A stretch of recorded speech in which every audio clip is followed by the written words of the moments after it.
आदाब। नमस्कार। आज 26 मई 2020 एक बार फिर मैं हाजिर हूँ और मेरा दिमाग 2020 से पीछे की तरफ मुड़ता हुआ 1960 की दहाई में जा रहा है। 1960 के दशक में, जहाँ तक मुझे याद पड़ता है वो 1960 का ही दशक था जब नायलॉन का आविष्कार हुआ, इजाद हुई। इन्वेंशन जिसे कहते हैं। उससे पहले हम सब सूती कपड़े ही पहना करते थे, कॉटन जिसे कहते हैं। नायलॉन जब आया तो उसके साथ साथ एक बाय प्रोडक्ट आया जिसे टेरिलीन कहते थे। इससे पहले कि मैं टेरिलीन की बात करूं, नायलॉन का नाम नायलॉन इसलिए पड़ा क्योंकि इसका इन्वेंशन एक साथ 2 शहरों में हुआ था और वो 2 शहर थे न्यूयॉर्क और लंदन। सो न्यूयॉर्क से NY और लंदन से LON लेकर इसका नाम बना नायलॉन। जैसा कि मैं कह चुका हूं, इससे पहले हम सब सूती कपड़े ही पहना करते थे। सूती कपड़ों को धोने के बाद आयरन कर लेना इस्त्री करने की ज़रूरत हुआ करती थी ताकि जो क्रीजेस हों उन्हें मिटाया जा सके और कपड़ा फिर अपनी सही शक्ल में लौट सके।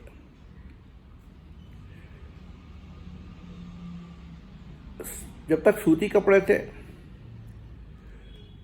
तब तक, क्योंकि सूती कपड़े धोने के बाद सुकड़ भी जाया करते थे। उर्दू में सुकड़ कहते हैं, हिंदी में सिकुड़ कहते हैं। श्रिंक हुआ करते थे। इसलिए एक ब्रांड था सेन्फोराइज्ड, जो कंपनी के मिल के बनाए हुए कपड़े की जांच करके अगर वो कपड़ा, सूती कपड़ा ऐसा होता जिसमें ये बात साफ साफ समझ आती कि ये कपड़ा धुलने के बाद श्रिंक नहीं होगा, तो उस पर सेन्फोराइज का लेबल लगाया जाता था। सेन्फोराइज का लेबल एक तरह से गारंटी होती थी कॉटन के उन कपड़ों के लिए जो लोग खरीदते थे कि ये कपड़ा धुलने के बाद सुकड़ेगा नहीं या सिकुड़ेगा नहीं। नायलॉन के बाद उसी का एक बाय प्रोडक्ट आया जिसे टेरिलीन कहते थे। उसमें वादा यह था कि कपड़े धुलने के बाद उन पर कोई शिकन नहीं रहेगी, उन्हें इस्त्री करने की ज़रूरत नहीं होगी, आयरन करने की ज़रूरत नहीं होगी। आप धोकर, सुखाकर, बिना आयरन किए हुए उस कपड़े को पहन सकेंगे। उस पर कोई शिकन नहीं होगी, कोई क्रीज नहीं होगी। तो जो लोग सूती कपड़ों के आदी थे उनके लिए टेरिलीन, ख़ास तौर से मिडिल क्लास और लोअर मिडिल क्लास के लोगों के लिए टेरिलीन एक वरदान की तरह साबित हुआ। जब मैं स्कूल में था तो मैंने किसी टीचर को कहते हुए किसी से सुना था, वाह भाई, टेरिलीन के कपड़े आ गए, दो पहनो और दूल्हे के दूल्हे बने रहो, मतलब दूल्हा बने रहो, सजे सजाए रहो। टेरिलीन में भी आपको सनफ्राइज की तरह वादा करने के लिए, आपको विश्वास दिलाने के लिए कि ये सही कपड़ा होगा, एक ब्रांड उभरा था जिसका नाम था टेरीन। वो भी लेबल ही था। वो काफ़ी दिनों तक चला। ये कहानी मैंने आपको इसलिए सुनाई कि अपनी अम्मी के इंतकाल के बाद काफ़ी बरसों तक, जब मैं लगभग 2-3 साल तक, 4 साल तक काम करता रहा, मेरे पास चीज़ों की इतनी कमी थी, पैसों की इतनी कमी थी कि मेरे पास सिर्फ एक टेरीन का शर्ट और एक पतलून थी, पैंट। उन्हीं को धो के रोज़ रात में धोकर, मतलब शर्ट को रोज़ रात में धो लिया, पतलून को संडे के दिन धो लिया। सारा हफ्ता हम निकाला करते थे।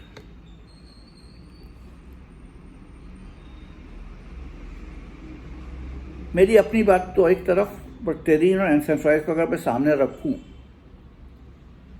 और इस तरह से मैं ये देखने की कोशिश करूं कि एडवर्टाइजिंग की डेफिनेशन क्या है। लोगों को सनफ्राइज ब्रांड के गए कपड़ों पर बहुत भरोसा हुआ करता था कि वो श्रिंक नहीं होंगे। टेरीन पे भी यही बात साबित होती है। तो वहां से मुझे समझ में एक बात आती है कि एडवर्टाइजिंग जो है वो एक मुआहदा है, अनलिखा मुआहदा है। It's an unwritten contract. It's an unwritten contract between the manufacturer,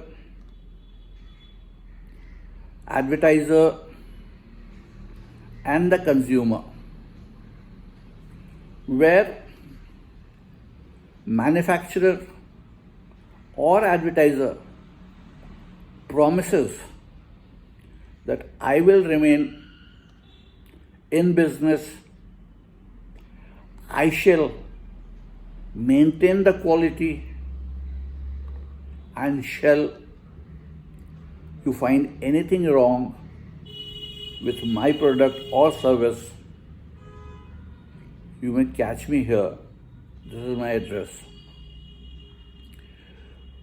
कि भाई जहाँ पर विज्ञापन दाता ये वादा करता है कंज्यूमर से, उपभोक्ता से, कि देखिए मैं अपने धंधे में बना रहूँगा, मैं क्वालिटी को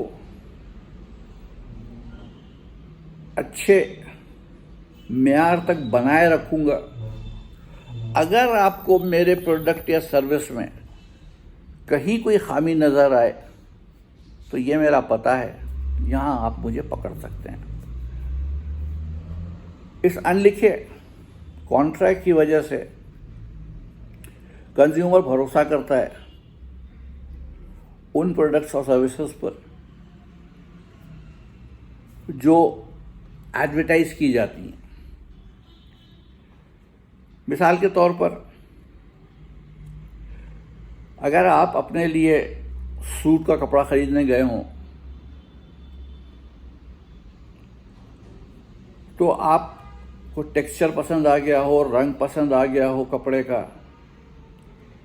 हर चीज़ अच्छी लगी हो, आखिर में आप मिल का नाम देखने की कोशिश करते हैं।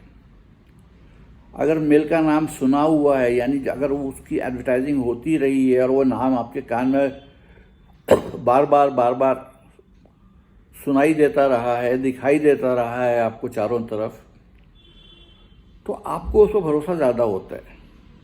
अगर मिल का नाम अनजान हो, जिसका नाम आपने कभी ना सुना हो,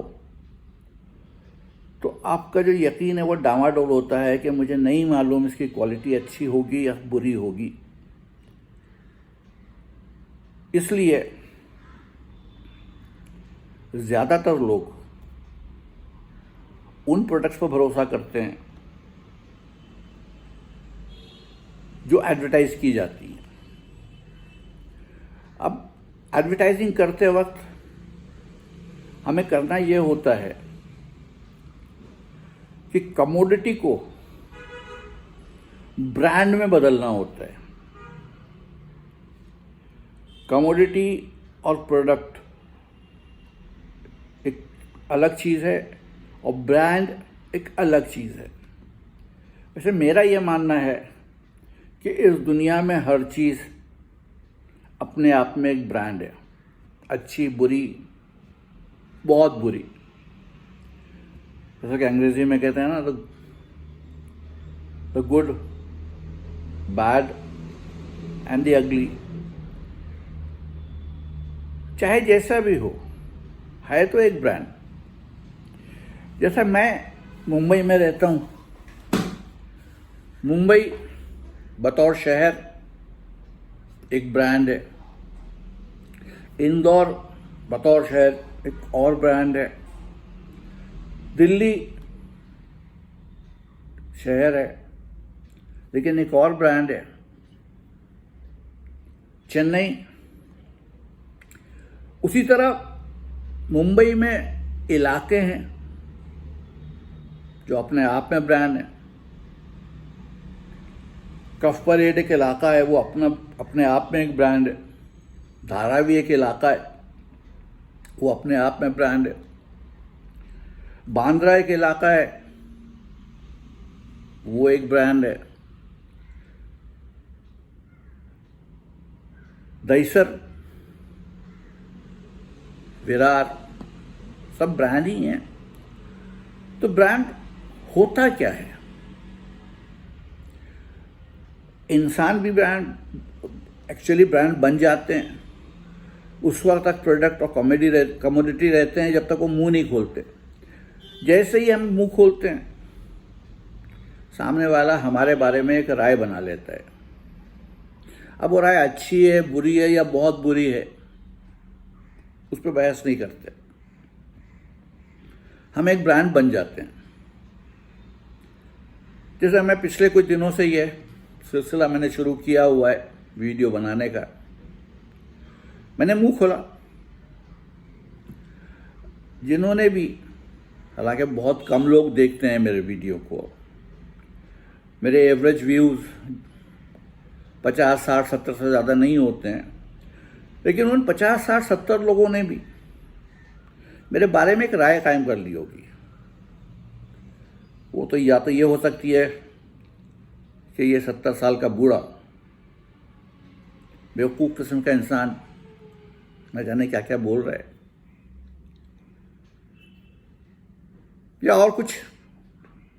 आपकी मर्जी, आपने मुझे सुना, आप चाहे जो राय कायम करें आप मेरे बारे में। तो उसी तरह एडवर्टाइजिंग में जब ब्रांड बनाना होता है तो ब्रांड बनाने के लिए काफ़ी सोचना पड़ता है कि हम ब्रांड की इमेज क्या चाहते हैं। अब मसलन जब आप कोई सॉफ्ट ड्रिंक, कोला ड्रिंक, चाहे वो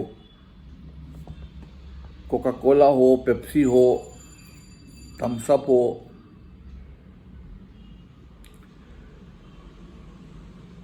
जो कुछ भी खरीदते हैं, वो अगर आप देखें एज अ प्रोडक्ट तो और वो कुछ नहीं है, वो रंगीन मीठा पानी है जिसमें कार्बोनेशन है। आप जो वो दाम देते हैं उस ब्रांड को खरीदने के लिए, वो उस मीठे रंगीन पानी के लिए नहीं देते हैं, बल्कि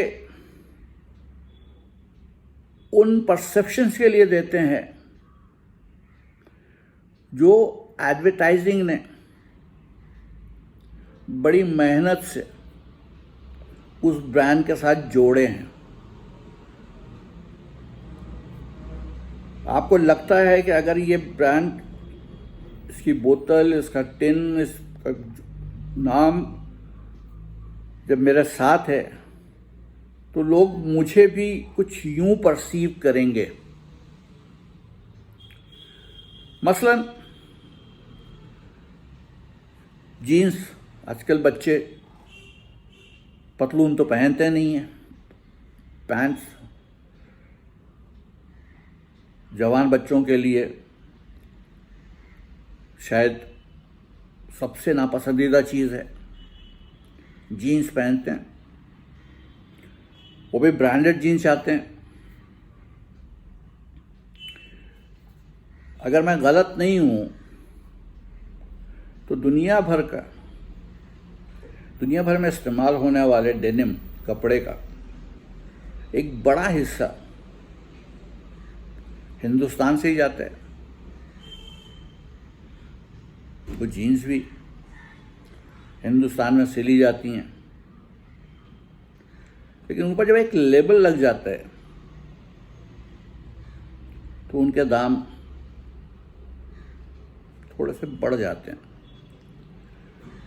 इस बात पे मैं आऊँगा अपने कल के वीडियो में।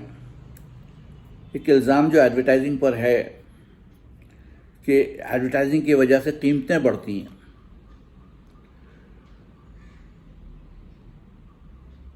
वो कल बात करेंगे। आज हम लोग ब्रांड और कमोडिटी पर रहते हैं।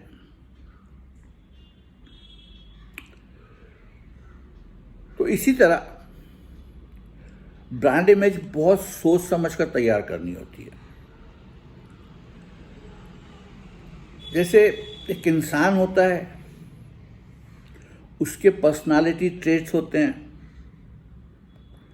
उसी तरह से हर कमोडिटी को ब्रांड में बदलने के लिए बहुत सोच समझ कर वो पर्सनालिटी ट्रेट्स तैयार करने पड़ते हैं ताकि वो लोग जिनके साथ ये पर्सनालिटी ट्रेट्स मैच करेंगे या फिर उनके एस्पिरेशन ग्रुप, यानी जैसा वो बनना चाहते हैं, उस ग्रुप के पर्सनालिटी ट्रेट्स को रिप्रेजेंट करेंगे। जब ये तय हो जाता है कि मेरे ब्रांड के पर्सनालिटी ट्रेट्स ये होंगे, तब जिंदगी आसान हो जाती है। लेकिन इन पर्सनालिटी ट्रेट्स तक पहुंचने के पहले और बहुत सारे काम करने होते हैं। ये ऐसे ही एक दिन में नहीं बन जाया करते। इसको समझने के लिए हैंड्स ऑन एक्सपीरियंस की ज़रूरत होती है। इसीलिए मैं बार बार जब से मैंने पढ़ाना शुरू किया है, ये कहता रहता हूँ कि एडवर्टाइजिंग एक ऐसा सब्जेक्ट है जो 60-70 बच्चों की क्लास में नहीं पढ़ाया जा सकता है। क्योंकि इस सब्जेक्ट को पढ़ाने के लिए आपको बच्चों से काम कराने की ज़रूरत होती है, उनको असाइनमेंट्स देने की ज़रूरत होती है, बहुत सारे असाइनमेंट्स देने की ज़रूरत होती है ताकि वो खुद करें और सीखें। और जो मैं अक्सर कहता हूँ लोगों से, जो मैंने कहीं किसी और से सीखा था, कि एडवर्टाइजिंग सिखाना लगभग वैसा ही है जैसा कि किसी को कार चलाना सिखाना।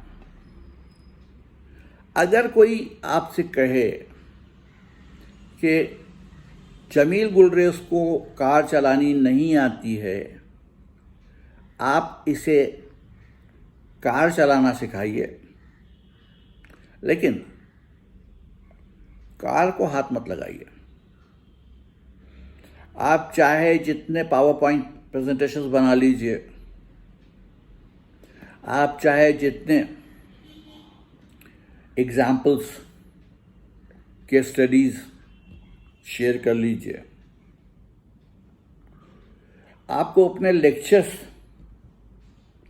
और उन सेशंस के साथ ही द्वारा ही जमील गुलरेज को कार चलाना सिखाना होगा। आप हंसेंगे ना, अब कहेंगे कि भाई कार चलाना, जब तक उसको मैं स्टीयरिंग व्हील के पीछे नहीं बिठाऊंगा, सड़क पर नहीं ले जाऊंगा, जब तक वो गलतियां नहीं करेगा और मैं उसको करेक्शन करके नहीं बताऊंगा कि आपने ये गलती की, आपको ये नहीं करनी चाहिए, तब तक वो नहीं सीखेगा। भला पावर पॉइंट प्रेजेंटेशन से, लेक्चर से, केस स्टडीज से किसी को कार चलाना सिखाया जा सकता है? हरगिज़ नहीं। वैसे ही मैं कहता हूँ कि लेक्चर से, केस स्टडीज से, पावर पॉइंट प्रेजेंटेशन से किसी को भी एडवर्टाइजिंग क्रिएट करना नहीं सिखाया जा सकता है। उसे एडवर्टाइजिंग सिखाने के लिए उससे काम करवाना ज़रूरी होता है, हैंड्स ऑन एक्सपीरियंस की ज़रूरत होती है। इसीलिए जब मैं लारी के साथ था, तब से अपनी वर्कशॉप के लिए कभी भी 8 से ज़्यादा स्टूडेंट नहीं लिए, क्योंकि 8 से ज़्यादा बच्चे अगर हो जाएं तो आप किसी को कुछ भी नहीं सिखा पाते। मुझे नहीं मालूम मैंने कमोडिटी ब्रांड का जिक्र कुछ अच्छी तरह से किया या नहीं किया।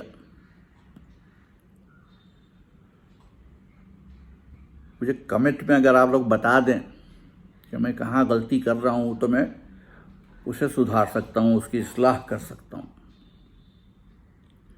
इसके साथ आज का वीडियो मैं ख़त्म कर रहा हूँ, लेकिन एक बात का जिक्र करते हुए चलना चाह रहा हूँ यहाँ से, कि जब मैंने एडवर्टाइजिंग में काम करना शुरू किया था,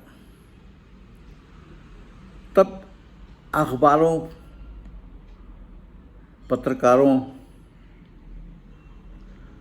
वगैरह वगैरह से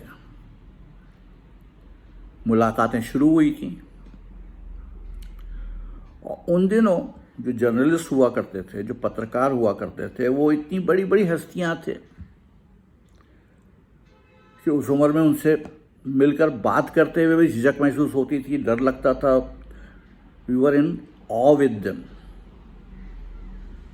उसके मुकाबले में कल मैं कहीं, मुझे नहीं पता, मैं यूं ही, मुझे बहुत ज़्यादा नहीं आता है कंप्यूटर, वो कहानी सुनाऊंगा आपको बाद में, क्योंकि कंप्यूटर मेरी ज़िंदगी में बहुत देर से आया।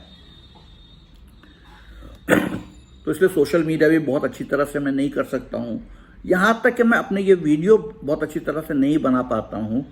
मैं जो बना रहा हूँ ये तकरीबन सेल्फी लेने का ढंग है। इसमें ना तो मैं अपने फंबल रोक कर उसको एडिट कर पाता हूँ, क्योंकि मुझे मालूम ही नहीं है कैसे करते हैं, ना ही मिसालें जो हैं उनके कमर्शियल्स या तस्वीरें वगैरह जोड़ नहीं पाता हूँ, क्योंकि मुझे मालूम नहीं है कैसे करते हैं। वीडियो को थोड़ा बेहतर बनाने के लिए म्यूज़िक कैसे डाली जाती है मुझे नहीं मालूम है। खैर, जितना सीखा है, जितना आता है उतना कर रहा हूँ। तो मैं मुद्दे पे वापस आता हूँ। तो कल मैं किसी एक मशहूर जर्नलिस्ट का इंटरव्यू देख रहा था किसी के साथ, और वो उनसे पूछ रहे थे कि भाई आप अलग अलग मीडिया ग्रुप में, लगभग सारे मीडिया ग्रुप में काम कर चुके हैं, हर मीडिया ग्रुप की एक अपनी पॉलिसी होती है, तो आपकी पॉलिसीज सबके साथ बदलती रहती हैं या? उनका जवाब सुनकर मैं दांतों तले उंगली दबाकर बैठ गया। उनका जवाब था कि देखिए सर, आजकल मुश्किल यह है कि आपको खबर वही दिखानी पड़ती है जो लोग देखना चाहते हैं। ये कैसी पत्रकारिता है? ये कैसा जर्नलिज्म है? जर्नलिस्ट तो खबरें दिखाया करते थे और फिर अपने एडिटोरियल में किसी एक खबर पर, एक से ज़्यादा खबर पर अपनी राय दिया करते थे। खबरें दिखाते वक्त अपनी राय उसे नहीं मिलाया करते थे। खैर, उन्होंने ये कहा कि हमें वही खबरें दिखानी होती हैं जो लोग देखना चाहते हैं, क्योंकि अगर आप वो खबरें नहीं दिखाएंगे तो आपको टीआरपी और नंबर नहीं मिलेंगे। वो नंबर नहीं मिलेंगे तो आपको रेवेन्यू नहीं मिलेगा, कमाई नहीं होगी। भाई, गांधी जी ने भी अखबार निकाला था किसी वक्त। उस वक्त अकबर इलाहाबादी का एक शेर था जो मुझे पूरी तरह याद नहीं है, बट उन्होंने कहा था, ना तोप निकालिए ना तलवार निकालिए, सामने हो दुश्मन तो अखबार निकालिए। आज ये अखबार या खबरों का, मैं अखबार की तो बात नहीं कर रहा हूँ, टेलीविज़न उस ज़माने में थे नहीं, तो टेलीविज़न भी अखबार का ही विजुअल रूप है। तो ये कब हुआ कि जर्नलिस्ट वो खबरें दिखाएंगे जो लोग देखना चाहते हैं? इस तरह तो आपको खबरें बनानी पड़ेंगी, जैसे हम एडवर्टाइजिंग बनाते हैं। तो भैया, एडवर्टाइजिंग और जर्नलिज्म में एक बहुत बड़ा फर्क था। मुझे याद है जब बॉम्बे यूनिवर्सिटी ने हमसे BAMM, bachelor of mass media course का सिलेबस बनाने की रिक्वेस्ट की थी। उस वक्त लारी और मैं साथ थे, और हमारे साथ जर्नलिज्म पे काम करने के लिए एक और सज्जन थे जिसका नाम था जेरी पिंटो। जेरी पिंटो ने अपने तरफ से जर्नलिज्म के लिए जो जो रिकमेंडेशन देनी थी दे दी। हम लोगों ने अपनी तरफ से जो जो एडवर्टाइजिंग के लिए रिकमेंडेशंस थी वो दे दी। और जब BAMM को लॉन्च करने की बात हुई तो बॉम्बे यूनिवर्सिटी ने एक मीटिंग बुलाई, जिसमें हम लोग भी बुलाए गए थे, जिसमें उन्होंने एडवर्टाइजिंग और जर्नलिज्म को मिक्स कर दिया था 3 साल के कोर्स में, कि 2 साल तक आप एडवर्टाइजिंग और जर्नलिज्म दोनों पढ़ेंगे, और तीसरे साल आप ये फैसला करेंगे कि आप एडवर्टाइजिंग में जाना चाहते हैं या जर्नलिज्म में। जिस पर जेरी पिंटो जी ने बड़े तपाक से एक बात कही थी बॉम्बे यूनिवर्सिटी से कि एडवर्टाइजिंग और जर्नलिज्म में 3 ही चीज़ें कॉमन हैं। एक कलम, दूसरा कागज़, तीसरा लिखाई। इसके अलावा इन दोनों में कोई चीज़ कॉमन नहीं है। अगर जेरी पिंटो जी मेरी ये बात सुन रहे हैं तो मैं बड़े दुख के साथ कल सुने हुए इंटरव्यू का हवाला देते हुए ये कहना चाहूँगा कि वो फ़र्क मिट गया। अब एडवर्टाइजिंग और जर्नलिज्म में आज बहुत सारी चीज़ें कॉमन हो गई हैं। चलिए कल फिर मिलेंगे।